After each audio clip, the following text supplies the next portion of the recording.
Hi everyone, this is Elizabeth from Strange Ago, and in this video we will examine the history of the San Diego Giant and whether or not it was a hoax.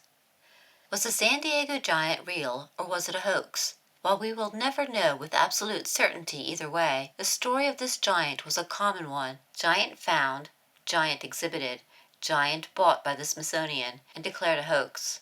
Giant disappears forever.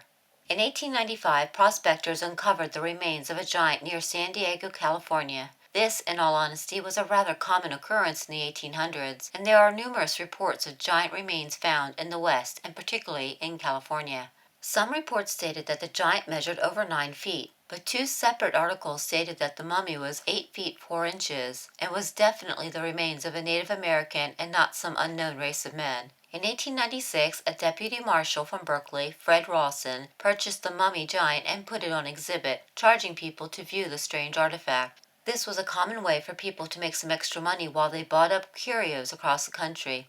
The mummy was touted as the biggest human giant who ever lived, and it always drew quite a crowd. By 1908, the Smithsonian Museum became interested in the mummy. Scientists from the museum visited the mummy while it was in Atlanta and asked Rawson if they could take a sample of the mummy's skin.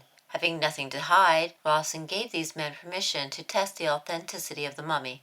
According to one report, over the head of the mummy were the remains of a leather hood which appeared to have been part of a shroud. Worn teeth were visible in the mouth, and the outlines of the ribs were plainly seen through the skin. The elongated, emaciated body stood erect in a great narrow coffin 10 feet long. The exhibitor agreed to sell it for $500 to the Smithsonian, which dispatched Mr. Lucas to the scene. He, Professor W. J. McGee, and others made a careful test. A piece of the giant's dried skin was removed, and when tested in the chemical laboratory of the Smithsonian, was found to be gelatin. Professor McGee is shown on the left of the giant in the picture, and the exhibitor, said to have been perfectly innocent of the fraud, is shown on its right. After the giant was labeled a fraud, newspapers across the country published the news, while also claiming that Rawson was innocent in the scheme. The giant was taken away by the Smithsonian and never seen again.